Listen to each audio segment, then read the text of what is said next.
Salutations everybody, it is Matty here today, sitting down to talk about a lot of things surrounding Redfall and Starfield. Now, following my review of Redfall, which by the way, thank you so much for your support on that. I really do appreciate it, and seeing how tremendously the video is performing is awesome, so thank you so much. But following that review, there were two requests I was constantly receiving for conversations I need to have here on the channel, and I completely agree. One is a conversation about Starfield and the pressure that this game now faces and how immense it truly is. But the second being the state of Xbox first party and where we go from here following Redfall's flop.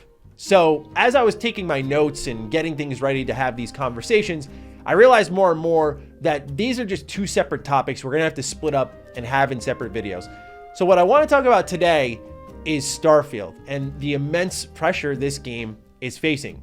So ladies and gentlemen, if you're new here, you're into Starfield news, conversations, certainly we're gonna have a lot to talk about with the upcoming developer direct just next month. So keep it locked in here for that. But let's talk about the pressure this game is facing. And I know if like Todd or anyone from Bethesda Game Studios crosses this video, you know that clip of 50 Cent going like, what are you saying fuck me for? Yeah, I feel like that's gonna be Todd or anyone at Bethesda Game Studios if they see this video. Pressure's on us, why us? Why?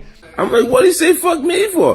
I wanna break that down first and foremost. Let's do a bit of a history lesson. So, entering 2022, there was a lot of enthusiasm surrounding the Xbox brand. You know, you're coming off in 2021 where even though I thought Halo Infinite was just kind of solid at launch, and obviously we know the story of how it went in 2022 into 2023, there's no denying that the launch felt like a strong one. Like, okay, we can build off of this. We should be able to get the ball rolling now.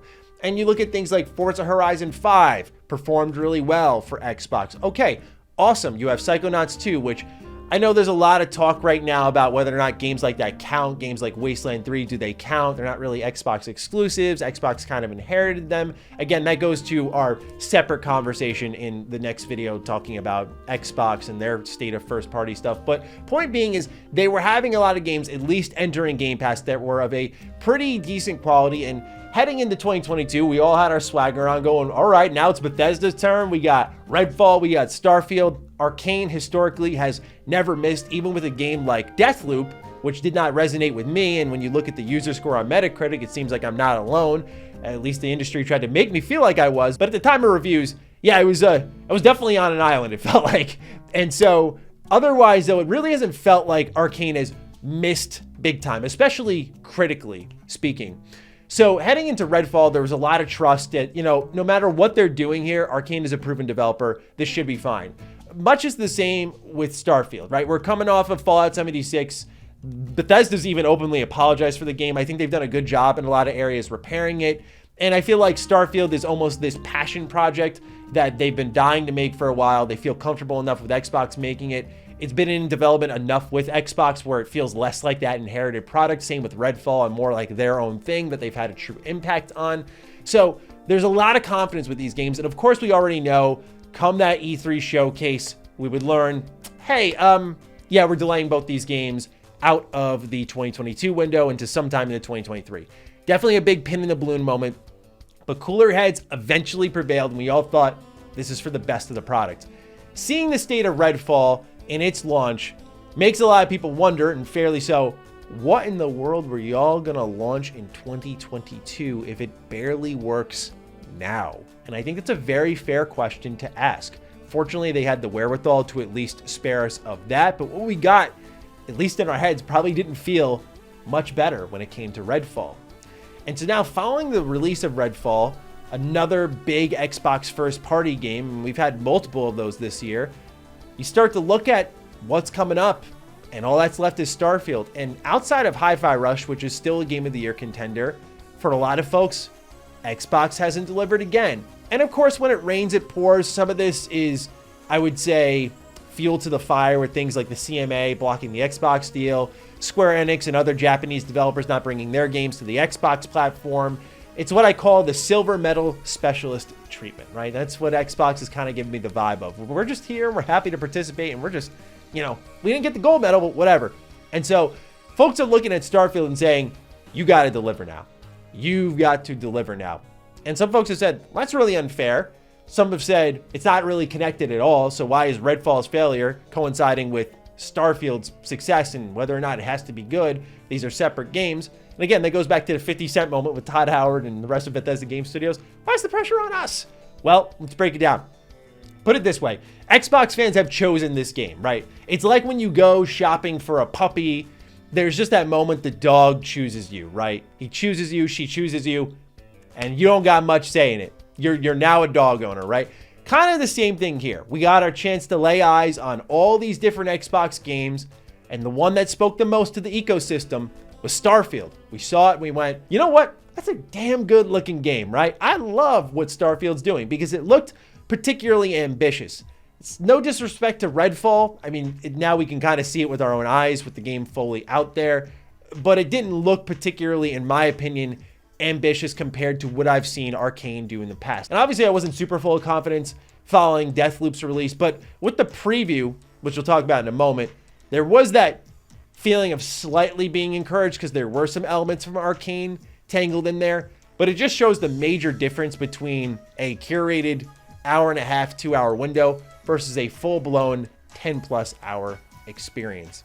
And in that preview, I did make note of all the technical concerns I had, but I said, I'm going to wait for release and see if they've had the chance to iron them out.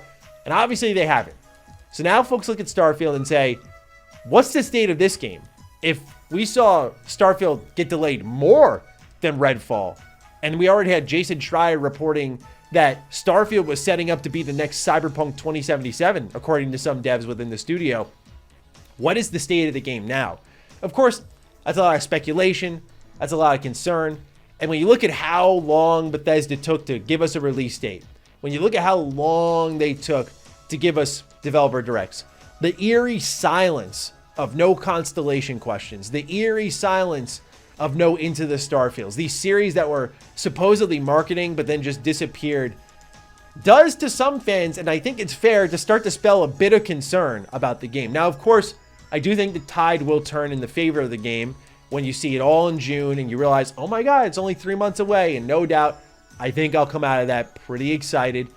But I think what we learned with Redfall 2 is there was a little bit of, in my opinion, or a lot of it in some cases, disingenuous marketing. I look at the character-specific trailers and how you saw main characters in the game fully animated. And then you look at the gameplay and the story, I'll put this in quotes, cutscenes for Redfall and how they're these freeze frame slideshows. It's just so low production value to gamers for a $70 premium Xbox first party title. And especially when you see the marketing doing something way different, it feels like they're trying to oversell us on something that didn't ever exist within the game. I thought cutscenes would look like what we saw there in that trailer, and they didn't. So it's a bit of a heartbreaker on that front too. And folks are starting to look at Starfield and wonder, is it going to be the same? Hopefully the developer direct is a very open, honest, transparent look at the game. And I understand where Xbox fans' concerns are coming from, and I think it's fair. But now, this is the game Xbox fans have chosen for a while. And this is the one that Xbox fans are hoping, hey, Todd, hey, Phil, hey, Matt Booty, hey, Xbox in general, if you need more time on this one, let's send a good message to fans and push it back if it's got to be. You know, and I completely have encouraged that for a long time on this channel on Defining Duke. I've always been what we call team delay. Always said for a while, y'all just got to hold these games. I understand the business realities, but when you're Microsoft, I'm far less sympathetic. I'm sorry, but I'm far less sympathetic. And the message that's sent here when you got something like Redfall, which was an inherited game, but Xbox had enough time to have their impact, and certainly their impact could have been felt in, hey, take more time. Get this thing really ready, at least fine tune it, because I don't know if patches will fix what I thought was a lack of creativity, but certainly just get it up and running properly. But it's forced out the door, and I'm really hoping that Xbox doesn't fall prey to their own desires or whatever internal decision making is going on, where Starfield, if it's not ready, gets forced out the door. Because while this has been a big blow to Xbox players' morale with Redfall, let me just say now, if Starfield rolls out, and I have confidence in this game, but if it rolls out and it's nothing short of excellent, I think there's going to be a lot of real revolting, a lot of leaving the platform, and oh my God, will social media be on fire if this game is just okay. And Xbox can't let it be just okay. And I think they understand that with the way they've started to build their box around Starfield, the way it's getting a dedicated developer direct following the Xbox showcase. Yeah, like there is a lot riding on this game now. I don't think if Starfield sucks, I don't think it'll derail games like Hellblade 2 or something like Avowed. But there's been chain reactions to all these releases. When Redfall was said to be 30 frames, well, Starfield looked like it was going to be 30 frames. And Hellblade 2 pushing the graphical boundaries. Is that going to be 30 frames? There is that concern that starts to butt up, right? And so I understand where Xbox fans are truly coming from. This release of Redfall, I think a lot of people who are pretending there's no connection here are ignoring a lot of things that have transpired and the much bigger point here, which is Xbox did not have a focus on quality control here. It went south. And this wasn't even the major game for them, in my opinion. For many people, it was. And I'm not trying to disrespect those of you who had it in that place. And y'all know I got a lot of love for Arcane, man. You hear me talk about Dishonored and Prey. Y'all know how I feel about these games. I've made so many videos on their games. I love what Arcane does. So yeah, it pains me to say, like, they were kind of in second place heading into this year, ultimately. But they could have had the upset win, right? And they just didn't. And so if people were, at least I'd say, interested in this, imagine the one where everyone's talking about it, even outside of the Xbox ecosystem with Starfield. They got to nail it. And if it needs more time, that is to me a no questions asked. And I know it's easy for me to say as a consumer, but no questions asked delay if they need it. Because if this game is buggy, blemished of any way, shape, or form, oh man, I am not looking forward to that. And really, Xbox fans are just tired. They're tired, they're beaten up, they want to win. They want a nice win to say, like, look, we got a nice one here. It's Starfield. So, yeah, the pressure is undoubtedly on this game. A lot of people are saying it's got to be the next Skyrim. And I think just given the fact that it's a Bethesda Game Studios game, since it's a single-player one at that, with the modding capability, I have no doubt Starfield will always hang around the conversation. But if it's in a positive light or not remains to be seen. And that's without even mentioning the technical state of things, where I know we talked about delays if they need it, but we've seen a lot of rough PC ports this year. Jedi Survivor has been marked as one of the worst PC ports since Arkham Knight, which is absolute insanity if you paid attention to the launch of Arkham Knight. I mean, that game got delisted, which is insane.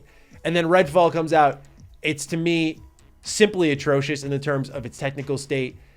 And we're just going to keep seeing more and more of that as time goes on. It seems like we're in a really awkward position. And I think the blows are particularly harder on Xbox, but gamers as a whole, because this year has had a lot of ambitious, exciting announcements and games prepped to release.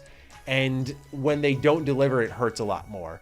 But I am just personally crossing everything I got that Starfield really does deliver, because of course, I think after 76, there's got to be some type of internal mission of like, we got to prove it to ourselves. Forget the Xbox fans, but Bethesda's got to prove it to themselves that they still got it. But there's also now the reality of the pressure this game is facing, which is unlike anything Bethesda Game Studios has faced before. They certainly get a lot of hype around their game, and that's their own pressure. But to sort of be set up as a system seller, and now for a lot of people, the last hope for the system, pretty intense pressure. We'll see if they live up to it.